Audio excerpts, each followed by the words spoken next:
السلام علیکم ورحمۃ اللہ وبرکاتہ۔ بسم اللہ الرحمن الرحیم۔ اللہم صلی علی محمد وعلی آل محمد کما صلیت علی ابراہیم وعلی آل ابراہیم انک حمید مجید۔ اللہم بارک علی محمد وعلی آل محمد کما بارکت علی ابراہیم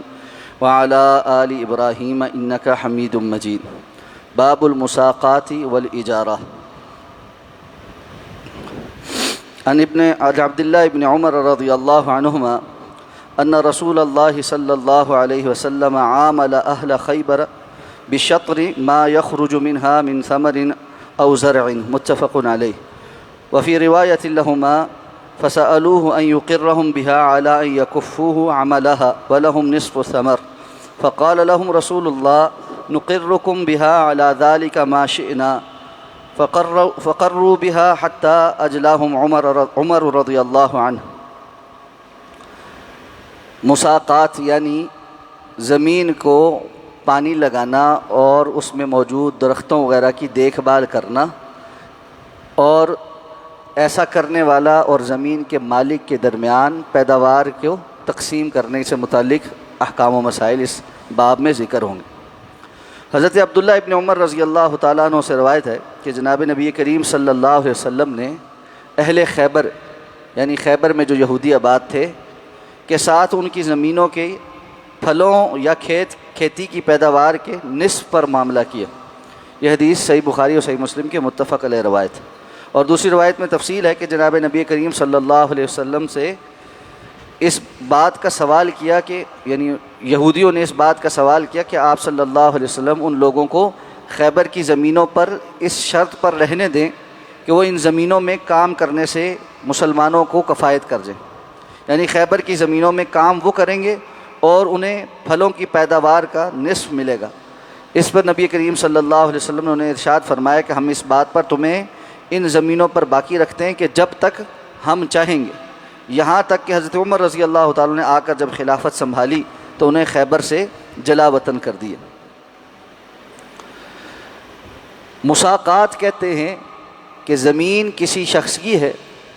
اور دوسرا شخص اس کی زمین پر محنت کرے اور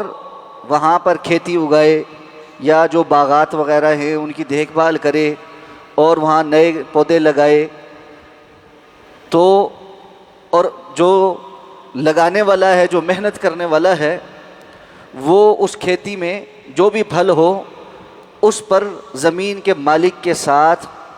کوئی معاہدہ کر لے، جیسے کہ یہاں پر ہے کہ نصف پر معاہدہ ہوا۔ یہ کمی بیشی بھی ہو سکتی ہے، ضروری نہیں کہ نصف ہی ہو۔ کوئی یہ بھی کہہ سکتا ہے کہ جی میں کام کروں گا تو میں 75% لوں گا اور زمین کے مالک کو 25% دوں گا، یا زمین کا مالک کہے کہ میں 70% لوں گا تو میں 30% دوں گا۔ جو بھی پیداوار ہوگی آخر میں اس کو وزن کر کے اس تناسب سے، اس فیصد سے آپس میں تقسیم کر لیا جائے کہ جو انہوں نے آپس میں طے کیے ہیں، تو یہ جائز اور درست ہے۔ اور اس میں دونوں کی مصلحت ہے۔ کچھ لوگوں کے پاس زمینیں بہت ہیں لیکن اس پر ان کو آباد کرنا اور ان کے اوپر کھیت بنانا اور اس میں کھیتی باڑی کرنا اس کے ذرائع نہیں ہیں، یا ان کے پاس اتنی زمینیں ہیں کہ ان کے لیے ممکن نہیں کہ ساری زمین کو آباد کریں۔ اور دنیا میں بہت لوگ ہیں جن کے پاس زمین نہیں ہے لیکن وہ زمینیں آباد کر سکتے ہیں، تو شریعت نے اس وجہ سے آپس کے اس معاہدے کو جائز قرار دیا ہے۔ تو خیبر کے یہود کو رسول اللہ صلی اللہ علیہ وسلم نصف پیداوار پر ان سے معاہدہ کیا۔ معلوم ہے مدینہ سے فاصلے پر خیبر کی بستی ہے، یہاں پر یہودی آباد تھے اور اس جگہ پر کھجوروں کے بہت باغات ہیں، تو یہود جو ہے وہ ان باغات وغیرہ کو وہاں اگاتے تھے اور کھیتی باڑی بھی کرتے تھے۔ تو جب رسول اللہ صلی اللہ علیہ وسلم نے مسلسل ان کے وعدہ خلافیوں پر وہاں حملہ کیا اور خیبر جو ہے وہ فتح ہوا، تو یہ ساری جگہ چونکہ فتح ہو کر مسلمانوں کے پاس آ گئی، لیکن یہود نے آپ سے یہ درخواست کی کہ اب یہ جگہ تو آپ کی ہو گئی، تو ظاہر بات ہے وہ وہاں سے نکالے جائیں گے اور ان کو جلا وطن ہونا پڑے گا۔ تو انہوں نے یہ شرط پیش کر دی کہ اگر ہمیں یہاں ہی رہنے دیا جائے اور ہم ان زمینوں پر اب آپ کے لیے کام کریں تو پیداوار کا نصف ہم لیں گے اور نصف آپ لے لیں۔ تو رسول اللہ صلی اللہ علیہ وسلم نے اس بات کو قبول کر لیا کہ ظاہر بات ہے مسلمانوں کے لیے مدینہ سے خیبر دور پڑتا تھا، تو وہاں جا جا کر ان کھیتوں کی جو ہے دیکھ بھال کرنا اور ان پھلوں کی دیکھ بھال کرنا، اس سے زیادہ فیزیبل یہ تھا کہ وہاں جو لوگ پہلے سے یہ کام کر رہے ہیں وہ اس اجرت پر یہ کام کر لیں، کیونکہ اگر مسلمان ان کو اجرت پہ نہ دیتے تو کسی کو تو اجرت پہ ہی دیتے، کیونکہ وہ خود وہاں جا کر تو رہ نہیں سکتے تھے، تو باقی بھی کسی نے وہ کام اسی قیمت پر کرنا تھا، جب کہ اس کے لیے وہ کام نیا بھی ہونا تھا، اور یہود جو ہے وہ پہلے سے یہ کام کر رہے تھے، وہیں پر بات تھے، تو آپ نے یہ شرط قبول کر لی۔ ساتھ میں آپ نے ایک شرط رکھی، اور وہ شرط یہ تھی کہ یہ معاہدہ اس وقت تک ہے جب تک کہ ہم مناسب سمجھیں۔ اس سے علماء نے یہ مسئلہ ڈرائیو کیا ہے کہ مساقات یہ ایسا معاہدہ ہے جس کے اندر وقت کا تعین اس میں جہالت ہو سکتی ہے، یعنی مقرر نہیں کیا ہوا وقت، جتنا بھی جو زمین کا مالک ہے وہ وقت مقرر کرنا چاہے یا اس کو مطلق چھوڑ دے کہ جس وقت میں تمہیں کہوں گا تم خالی کرو گی۔ جس طرح عام طور پہ ہم کسی کو کوئی چیز کرائے پہ دیتے ہیں، گھر وغیرہ، تو اس میں ایک شک ہوتی ہے